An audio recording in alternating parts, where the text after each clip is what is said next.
I launched my platform at the end of this past February, and it has been interesting and exhausting. I've managed to help a lot of people through my protocols and my consultations. I released a ton of information and perspective you'll find nowhere else.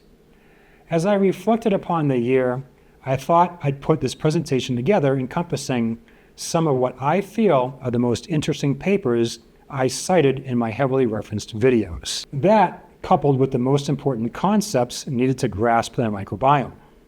This video has a lot in one place, so let's get started. I'm going to attempt to present this information in a logical order. The first two slides highlight how in the healthy, a strong microbiome is able to fend off pathogens. No antibiotics or antimicrobials needed here. Just the good guys keeping the bad guys in check. This is but one core principle of mine. When I work with people, I don't actively try to kill certain bacteria, fungi, or archaea. I aim to replicate what the healthy microbiome does. Keep the opportunistic pathogens sidelined. This slide comes from my video on C. diff infections. A C. diff infection is the ultimate case of dysbiosis, because in the healthy, it doesn't result in illness. As you can see here in Table 2, this healthy subject tested positive for the same A and B toxin-positive strain at all 4 time points over a year, while this healthy subject tested positive for one toxin-negative strain at the first time point, but then positive for the remainder with a different toxin-positive strain.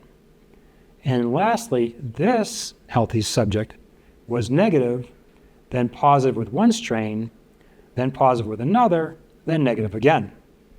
The point being that C. diff spores are omnipresent. We're going to test positive at one point. But in the healthy, regardless if it's toxin negative or positive, we'll motor on through. However, in the severely dysbiotic, due to a variety of biochemical changes, they could be exposed to the same exact strain and die. That's how powerful the microbiome is, and that's how much it can protect you. For more, see my video on C. diff. In the same light, I found this figure very interesting. This is from my video on FMT, Fecal Microbiota Transplant.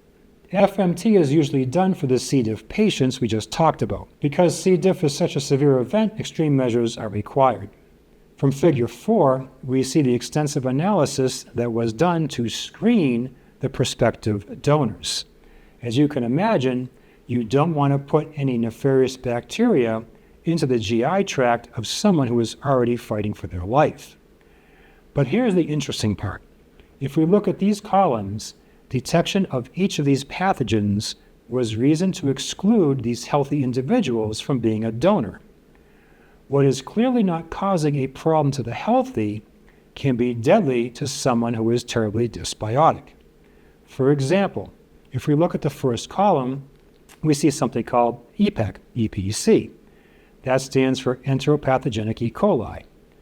13% of the healthy potential donors carry this well-established pathogen.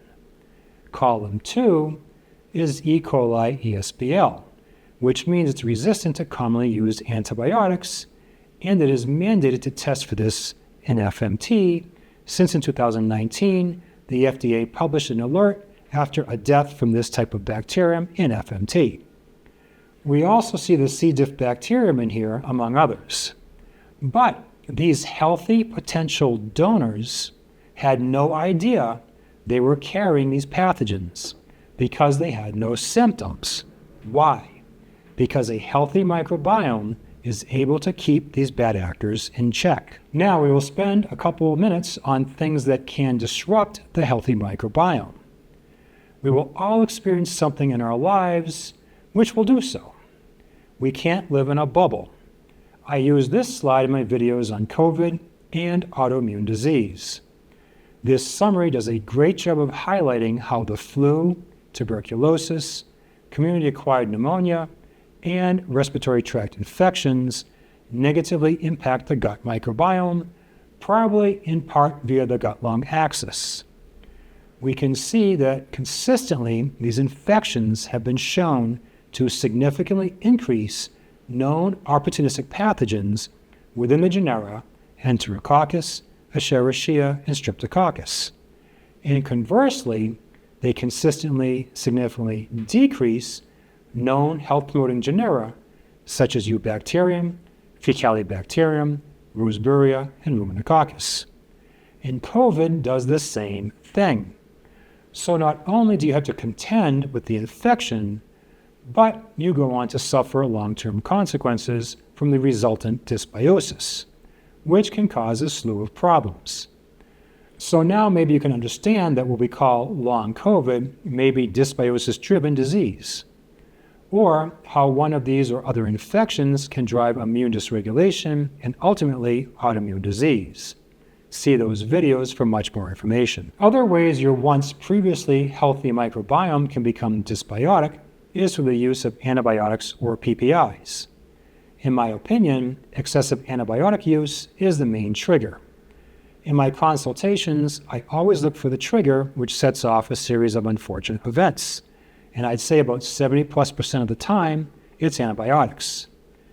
It has been clearly established that antibiotics are the #1 cause of C. diff infections.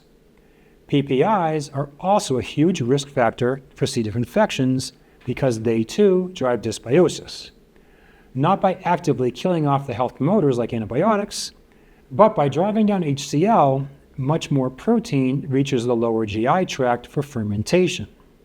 This drives dysbiosis via several mechanisms. I put together this visual to highlight the commonality between C. diff, the ultimate case of dysbiosis, the use of antibiotics and PPIs, and the terribly dysbiotic microbiome of those with Crohn's and ulcerative colitis. As you can see, the same pathogens that signify the microbial signature of C. diff and IBD are the very same pathogens that multiple studies show antibiotics and PPIs significantly increase.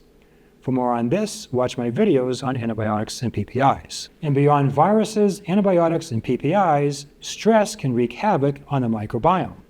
I have a series of slides from my video entitled Emotional Stress and Its Effects on the Microbiome, which highlight the very interesting connection between stress hormones and bacterial sensing, which is a kind of bacteria-bacteria communication. But these sensors can also literally read our thoughts, so to speak. They have been found in E. coli, Salmonella enterica, and E. fecalis, all bad actors. This signal reception results in the production of virulence factors. So think about how interesting this is. Norepinephrine and epinephrine plug into a special communication sensor on bacteria and kick off upregulation of virulence factors.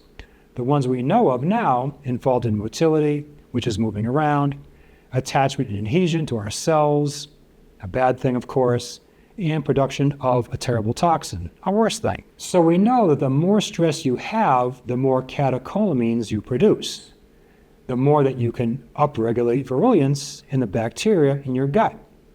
It's just fascinating to think that evolution has resulted in bacteria able to listen in on our thoughts to a degree and just wait for our opportune time to become opportunistic. I talk about this a lot. We always have opportunistic pathogens in our microbiome, waiting to become opportunistic. Usually, I discuss this in the context of food, antibiotics, or PPIs, but here it's about the impact of the thoughts in your head. When the bad actors are in charge of the microbiome, they do bad things, like cause intestinal permeability, aka leaky gut. Leaky gut is another crucial concept in understanding how the environment within the gut can impact all things outside of it. In this slide, we can see on the top right a model of an intact gut lining and one suffering from permeability. The proteins between the cells which largely control permeability are well established. And we can see from this paper, from my video entitled Gut Permeability, the link between gut dysbiosis and systemic disease, how every connective protein measured, cadherin, JAM, claudins, and zonulin occludins, are significantly reduced in ankylosing spondylitis, an autoimmune disease, as compared to healthy controls. To continue on the theme of autoimmune disease, we have yet another critical concept to understand, and one I frequently discuss in my consultations, that of immune system balance. With the previous factors of gut inflammation and consequent permeability, whole or parts of bacteria or amino acid sequences from the gut can make their way into the rest of the body. When the immune system identifies the presence of these intruders, the alarm is sounded and the defenses are rallied. This is all well and good in an acute case, but chronic inflammation is not good. You don't want a constant, hypervigilant immune system. You want one that is more tolerant. With the Th17 hyperinflammatory immune system, this is how you get autoimmune conditions and reactivity to all sorts of things, the most prevalent thing being foods. I'm talking to all you high histamine, oxalate, and salicylate reactive people who wind up with fewer and fewer food choices as time goes on. My goal is to make your immune system more tolerant, the T regulatory version, which is not always looking for a fight. You can learn much more about this in my 2-part video series on autoimmune disease. Another consequence that most practitioners don't even consider is that of bile acid dysmetabolism. I often talk about bile acids in many videos, and this slide comes from my video on liver health. When you have SIBO, for example, you have too many bacteria too high up the GI tract, and also the wrong types. One consequence is that the conjugated primary bile acids, by means of the BSH enzyme, which is produced by a number of bacteria, makes too many unconjugated bile acids, and too quickly. In addition, the same story is likely true for the enzyme 7-alpha dehydroxylase, producing too many secondary bile acids too quickly. This changes bile acid metabolism in many respects. One way you may notice this is if you have too much steatorrhea, which is too much fat in your stool. Bile acids play many roles, to include that of an antimicrobial. But this action is a two-way street, as the microbiome can also manipulate the bile acids. Bile acid dysmetabolism is another crucial aspect of the understanding of the microbiome. This fascinating information is from my video on cardiovascular disease and the microbiome. I mentioned in several videos how HDL, the good cholesterol, plays a role in LPS processing. If you're familiar with my videos, you know I'm always talking about LPS and its systemic inflammatory effects. This slide highlights the need for healthy HDL, not necessarily high levels of HDL. Healthy HDL is composed of many things. It's highly dynamic. It's been proven many times over to be an antioxidant, to include helping with oxidized LDL, anti-inflammatory, antithrombotic, and has vasodilation actions, such as supporting the key signaling molecule nitric oxide. In addition to these wonderful attributes, it plays a key role in infection for bacteria, viruses, and even parasites. Let's stick with bacteria. Here you see healthy HDL with its normal complement of compounds. However, in infection/sepsis/endotoxemia, think dysbiosis and gut permeability, a high LPS-driven inflammatory state exists. HDL plays a huge role in blunting this inflammatory response. Here we see SAA. It's an acute phase protein. Think inflammatory response. And LPS, which you know well by now. And LTA, which is the gram-positive bacteria version of LPS. In this endotoxemia example, HDL is working hard to do good things for you, so it gobbles up these mediators. But it comes at the expense of its normal components, which are cast off. A1 and A2 are the two main proteins of HDL, which play huge roles in its many functions. LCAT and CETP are crucial for reverse cholesterol transport. When this all happens, HDL actually becomes pro-inflammatory and pro-oxidative. And there is plenty of data to support this. Just a brief pause here in the presentation. If you could just hit like and subscribe, it would really help this channel out. Another thing that goes wrong in the dysbiotic environment is the availability of lactate. I talk about lactate often. For example, when antibiotics kill off the good guys who produce butyrate, then within the cells which line the colon, whose primary fuel is butyrate, there is a switch from beta oxidation of butyrate to anaerobic glycolysis. This results in increased lactate. In fact, these researchers state, quote, "In our current study, we found that increased lactate availability and E. coli lactate utilization only occurs when butyrate production, a key function of the microbiota, is perturbed and mucosal inflammation is present at the same time." And E. coli is not the only pathogen happy in this high lactate environment. You can read this text here for more perspective. And missing from this list is the problematic genus Veillonella, another proven lactate consumer. In addition to your cell's production of lactate, species from Lactobacillus are prolific lactate producers, and they are acid tolerant and will perform well in pHs where the health promoters can't. So there is this synergistic relationship from hell between opportunistic pathogens and the byproducts of the environment they love. So I ask you, why would you want to add more lactate-producing bacteria in the form of Lactobacillus and more lactate via fermented foods, especially in SIBO, to this equation? It makes no sense. You want to increase the lactate-consuming butyrate producers who hopefully have only been sidelined and not completely killed off by antibiotics. And when there is dysbiosis, there is often SIBO. I talk about SIBO a fair bit, and it's quite common. In fact, my #1 protocol. Here we have an interesting study which ties a number of these topics together: fecal fat, lactate, and bile acid dysmetabolism. Here they analyze the upper gut aspirate. In other words, they sucked out the digestive juice from the upper GI tract in 31 patients with malabsorption syndrome, MAS, with and without SIBO, and 10 disease-free controls. Why MAS? Because SIBO affects absorption through at least one mechanism we discussed earlier, the extensive and premature deconjugation of bile acids. Table 1 is healthy controls versus MAS. You can see enormous differences between the groups in fecal fat, which is a function of bile acid dysmetabolism, bile acid metabolism itself, acetate, and lactate, both functions of upper GI fermentation.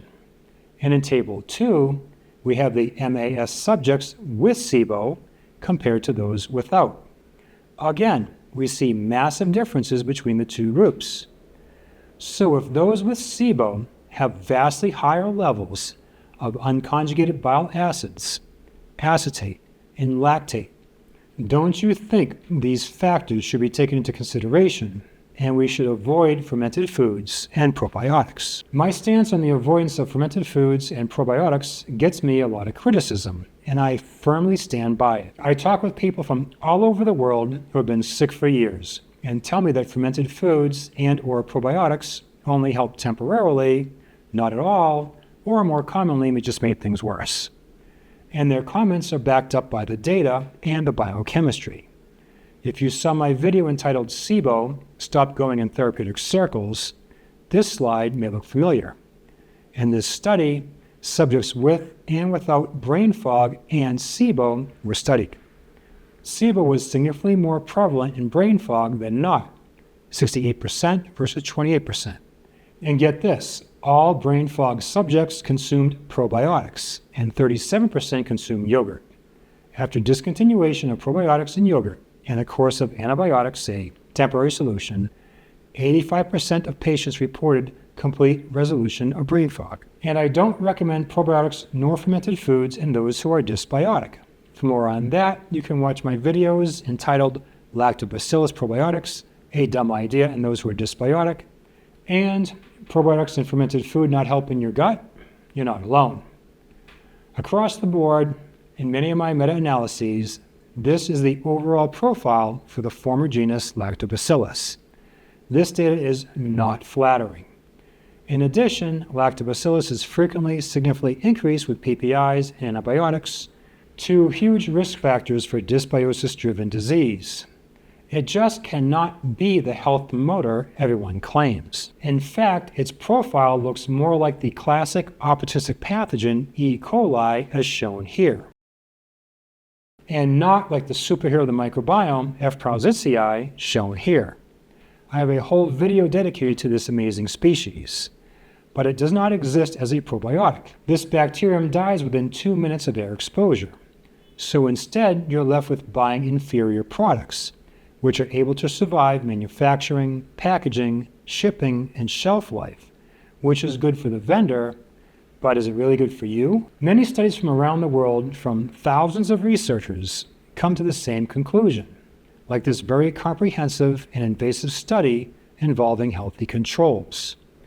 These researchers administered a substantial antibiotic regimen and then measured in detail how their microbiomes recovered over 180 days in 3 arms: natural recovery, what they called spontaneous, by fecal microbiome transfer, or with probiotic supplementation. Fecal microbiome transfer was the clear winner, as it usually is.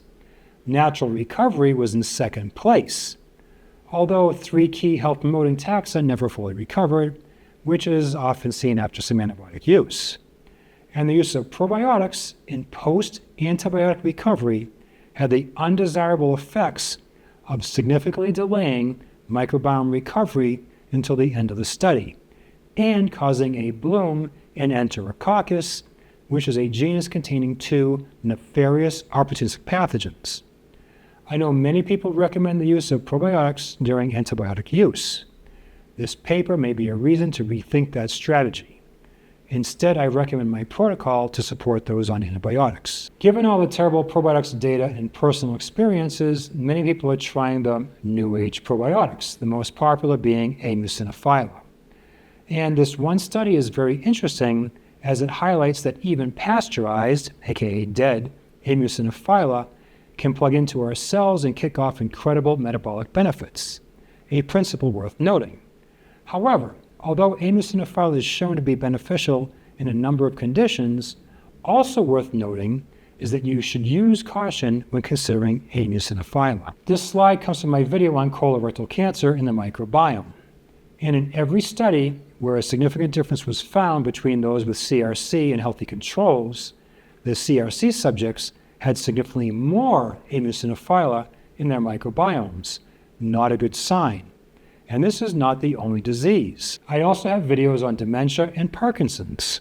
And just like our previous slide, Akkermansia Muciniphila is always significantly higher in those with dementia and Parkinson's versus healthy controls when a significant difference was found. So for these 3 diseases, I highly recommend you don't use this probiotic. Better to be safe than sorry. In fact, I stopped recommending Muciniphila months ago after 2 people told me that while they were taking it, they also had stool analyses done, and in both cases the reports said they had no Muciniphila. And 2 others told me about bad reactions to it. With that said, I do think Muciniphila is highly beneficial in several diseases/conditions. And in several of my protocols, I make specific recommendations on feeding the Akkermansia Muciniphila you most likely have already within your microbiome. So instead of consuming fermented foods and taking various probiotics, one method to address dysbiosis is via FMT, fecal microbiota transplant. The data for FMT is quite excellent. Although this is not my first recommendation, as it is a bit extreme, it does display amazingly the power of the microbiome. This comes from a video on Parkinson's, and even I was surprised at the results. We can see here in this paper that following FMT, there were significant improvements in all measures of motor and non-motor symptoms. And these are correlated with significant changes in various taxa. Additionally, the mean disease duration for these subjects was over 7 years, and yet FMT was able to drive significant symptom improvement shown in Table 2 at the bottom left. Also note was that remission of constipation was observed in all patients. This paper illustrates very well the power of the microbiome. The next best thing to FMT is to drive significant change in the microbiome with properly chosen, dosed, and blended prebiotics. So let's talk more about this important principle. Now, when working with prebiotics, which, by the way, is often incorrectly defined, as you will now see, you have to be careful. Although in general the true health promoters love the locked-up sugars behind bonds we cannot access, what we have come to call prebiotics, some of the opportunistic pathogens also possess the enzymatic machinery to use these sugars for fuels as well, as shown here in this paper. So when people write me and say, but prebiotics feed bad bacteria too, I say, you're correct. You see, it's all about the environment and changing that environment to your favor with the intelligent use of properly dosed and blended prebiotics to suit the need of the individual. And one of the more important factors is that of pH. I have a whole video dedicated to pH, and this paper is in that video. These researchers used 4 different levels of acidity in a controlled in vitro environment to measure the growth of various bacteria using the common prebiotics, inulin, and pectin, 2 of the prebiotics I recommend. At varying levels of acidity, different bacteria can out-compete others. They state that, quote, at pH values closer to neutrality, our evidence suggests that other bacteria will tend to outcompete Bifidobacterium for inulin. At pHs outside the Goldilocks zone, the good guys get outcompeted. For example, in the second to last point, Eubacterium rectale, which is incredibly beneficial, appears to be inactive and outcompeted by Bacteroides at a pH of 6.7, but it's very happy at a pH of 5.5. There is a war going on for real estate in your gut, and knowing that, you have to intelligently drive a significant shift in your microbiome, which certainly includes pH, to an environment that favors the health promoters. This paper illustrates nicely the major bacteria involved in butyrate production, which is the key to health in so many aspects. This data from 2,387 samples from 3 continents highlights only the most abundant butyrate producers, which were detected in at least 70% of the subjects. Most of these prominent butyrate producers do so via fermenting carbohydrates. Of the 4 butyrate pathways, only one is via carbs, but can have different terminal enzymes. 3 are via amino acid, aka protein, fermentation, but they're in the minority. And in a further breakdown of the carb pathway, you see many of the names I'm always raving about in my videos: F. prausicii, Coprococcus, E. rectale, Roseburia, E. hallei, Anaerostypes, and Eubacterium. Even within the amino acid butyrate producers, we see health promoters like Odoribacter, Acilibacter, and Allostypes. It is these bacteria you want to promote. And other than a couple, you do so with prebiotics, which have sugars locked behind bonds that we cannot access, but they can under the right circumstances. This slide comes from thousands of hours of reading and diligent note-taking. Collected here are the great universal or almost universal health-promoting taxa of the gut. These health-promoting bacteria have been found to be consistently, significantly higher in healthy cohorts and significantly lower in the unhealthy ones across all diseases. If you think back to our previous slide with the acetyl-CoA/carb pathway, we see all of the names mentioned in that slide and more present within the 3 families here. It is here where the biochemistry and data all line up. These are your true health promoters. In addition, we can add the genus Odoribacter, which has one of its 3 butyrate-producing pathways via acetyl-CoA, the genus Allostypes, which produces butyrate from amino acids, but on average has an excellent data profile, and finally the genus Bifidobacterium, which on average has good data as a health motor across the board. This is where your focus should be, and these guys like specific fuels. I know that was a bit of a whirlwind tour, but you're welcome to watch any and all of those videos I referenced for a more in-depth understanding of each topic. And also, I know that my perspective is a bit different from what you're used to hearing, which is why I present tremendous amounts of data to back up my conclusions. In addition, I have a wealth of experience. As the former director of medical education for a microbiome firm, and now with my own platform, I have helped legions of people to dramatically improve their lives. But don't just take my word for it. I just want to say a big thank you to Guy Davis. Guy has a wealth of knowledge that I am so appreciative of. I love having the ability to speak to an expert in the microbiome. Thanks to the guidance of Guy Daniels, the microbiome expert, I learned to better nourish my intestinal flora. Going through the protocol with him was truly life-changing. You're being very helpful to my life, and now I feel happier. I'm incredibly grateful to Guy. Thank you so much, Guy Daniels. Thank you so much. Thank you. And everyone, let's have a happy and healthy Happy New Year.